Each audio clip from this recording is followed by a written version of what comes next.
Good morning, dear students. I am Ms. Navita Sheikh. We'll be starting with a new and an interesting chapter in today's class. And today's session, we'll be learning life processes in living organism part 1. Now, this chapter is very interesting because we will be learning about the processes that help the living beings to sustain themselves. Okay, and this is what is called as life processes.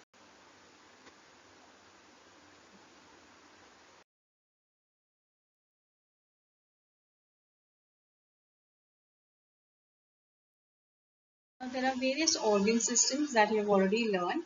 That is like digestive system, respiratory system, circulatory system, excretory system, nervous system, endocrine system. Now, along with the system, internal organs are involved. There are external organs like your mouth, nose, heart, kidneys, brain, pancreas.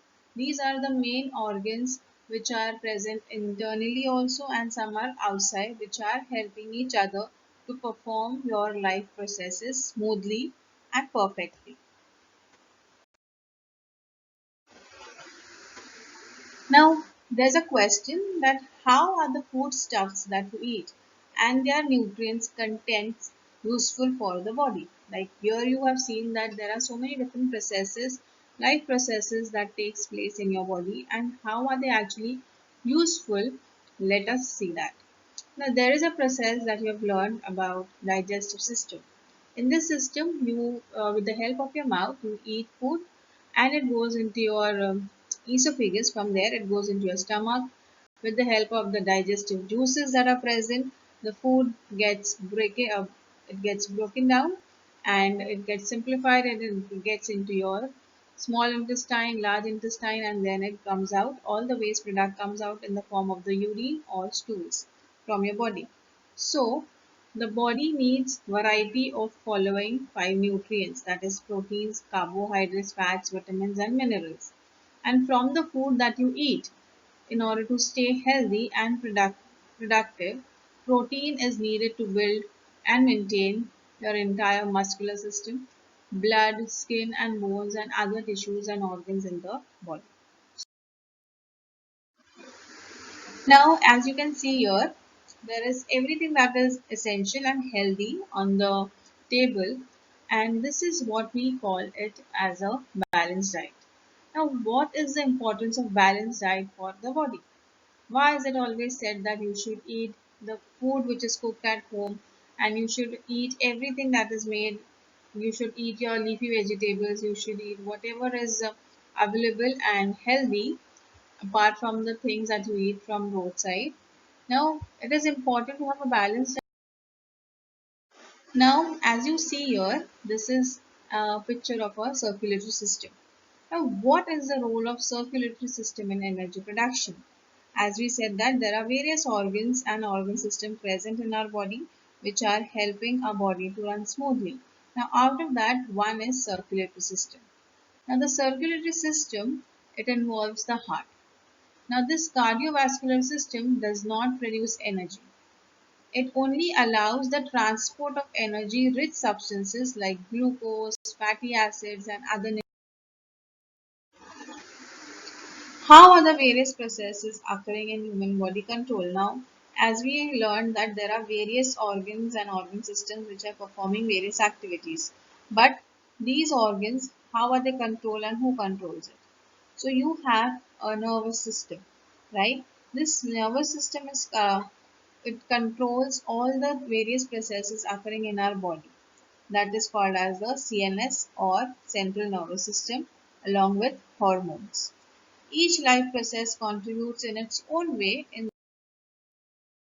Now here for energy production, as I told you that each and every organ system is important, like skeletal system, you have digestive system, you have respiratory system, you have circulatory system, nervous system, endocrine system, muscular system. All these systems are helping each other in order to provide energy from the cells, and in the cells you have mitochondria which are responsible for energy production.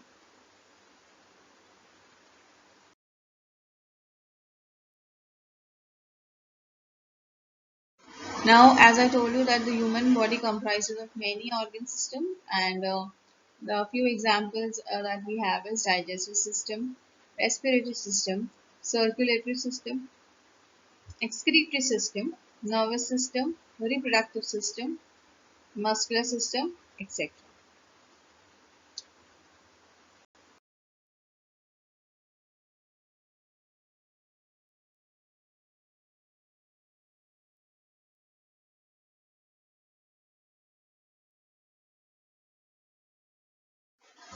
Now, living organism and life processes. Now, let us understand more about all the living organism and their life process. Now, various organ systems are continuously performing various functions in your body, like movement, respiration, growth, excretion, reproduction. Okay, so this all processes, life processes that is happening in your body, along with various systems like digestive system, circulatory system, excretory system and control system, different external and internal organs. Now, as you can see here, this image is of a plant where it is showing you how the plant is producing glucose in the presence of sunlight by performing photosynthesis. We have learned that plants are autotrophs, means they can prepare their own food. And that is the reason we need to study them every year, because it helps us to understand why are they so important. Now plants, as I told you, they are autotrophs. They can prepare their own food with the help of photosynthesis because they have chlorophyll present in them. The nutrients that we consume, and apart from us, even other organisms like cow, buffaloes, etc., they also consume the products that are available from the plants, like carbohydrates, fats, proteins, vitamins, minerals, and fiber. Now, when we talk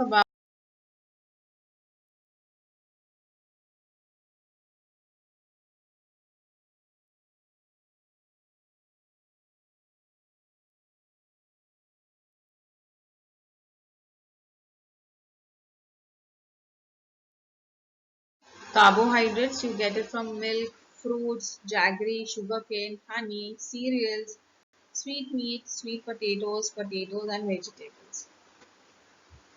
Same way,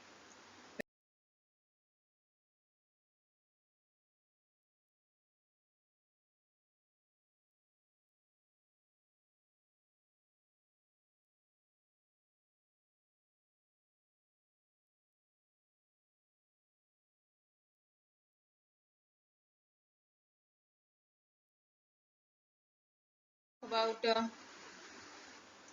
different food items that you normally eat in your house, like noodles, and you have fried rice, apples, grapes, muffins, cookies, juices, water, milk.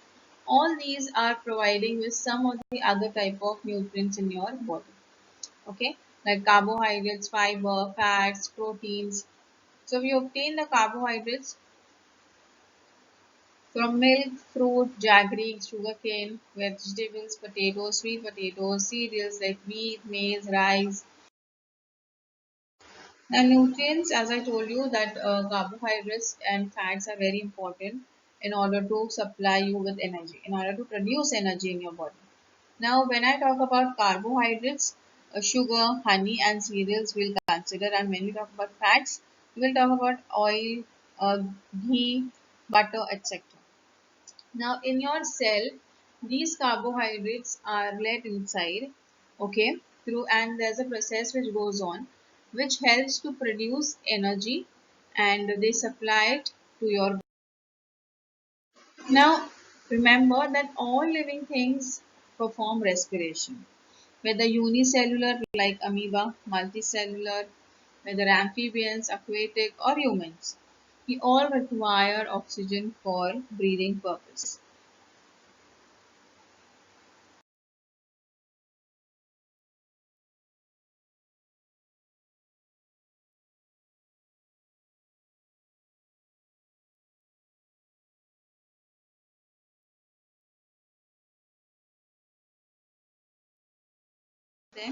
Then here you have this picture of your respiratory system, right?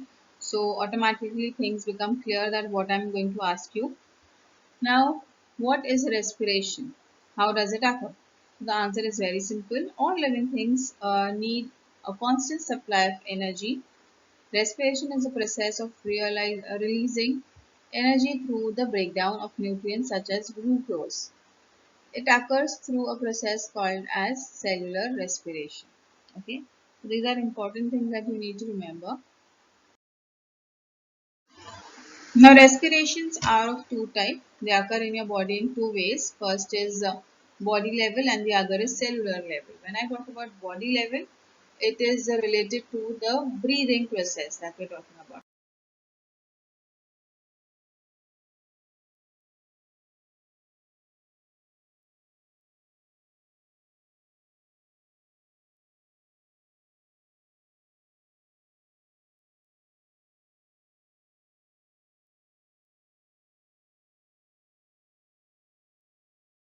We move on to the next part of the chapter, that is living organism and energy production.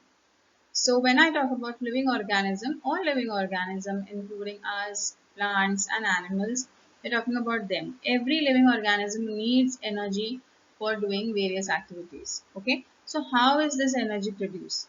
Now when you take in oxygen, along with the oxygen which are you are taking in, is mixed with the nutrients that is produced during the digestive system, and it goes into your cells. Over there, there is mitochondria, that is the powerhouse of the cell, which releases certain energy molecules which are useful to us. Okay, so we'll be learning about that also in detail in the coming slides. Now remember that in living organisms, respiration occurs at two levels. First is body and cellular level. Now, so here over this in this picture, you can see this is the first type of respiration that occurs in our body, that is the body respiration, body level.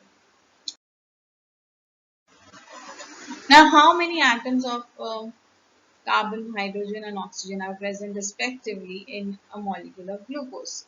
When you have a look at a glucose molecule, you will come to know that it has C6H12O6, okay, as its chemical formula. And we have learned this. So the glucose formula has derived the formula is C6H12O6. It has hydrogen and oxygen, which is in the ratio of 2:1, and totally 6 atoms. Let's continue ahead. The next question we have is, in terms of chemistry, what happens actually when a molecule is oxidized? Now, when I talk about oxidization, I would like you all to look at this picture where this apple is getting oxidized. Means its shape is changing, it is shrinking. Now, let's understand in detail about oxidation. Oxidation occurs when a molecule loses an electron or increases its oxidation state. When a molecule oxidizes, it loses energy. So here you can have a look at this image. Now we come on to the next type of respiration, that is cellular respiration. Now when we talk about cellular respiration, the word itself means cell. When the respiration occurs in the cell, that is called as cellular respiration. Now all living organisms, animals, plants, everybody, they undergo respiration process. Okay, in that what do they do is they take in all the glucose that they have, that they prepared or eaten up, and it gets broken down in the in each and every cell. And so here in this image you can see a cow. It's trying to eat grass. Now this grass will be converted into glucose. It will be broken down and it will get converted into glucose, which will be utilized by each and every cell to produce energy. Okay, it will reach into the cell, and in the cell it will go to the mitochondria, and mitochondria will start processing it, and hence cellular respiration occurs. Okay, so mitochondria is very important when we talk about cellular respiration. In case of respiration at cellular level, foodstuffs are oxidized either with or without the help of oxygen. Means they either need oxygen or they do not need oxygen. Okay, there are some organisms. Now, cellular respiration is of two types: aerobic respiration and anaerobic respiration. Aerobic respiration involves the use of oxygen, means it will happen in the presence of oxygen, whereas anaerobic respiration occurs in the absence of oxygen. So, oxygen is not involved in anaerobic respiration. Okay, So these are a few things that we need to remember, because in the coming period that we'll be learning, we'll be using these words again and again. So you need to have a clear idea about it. We'll be learning few more interesting things. Till then, thank you.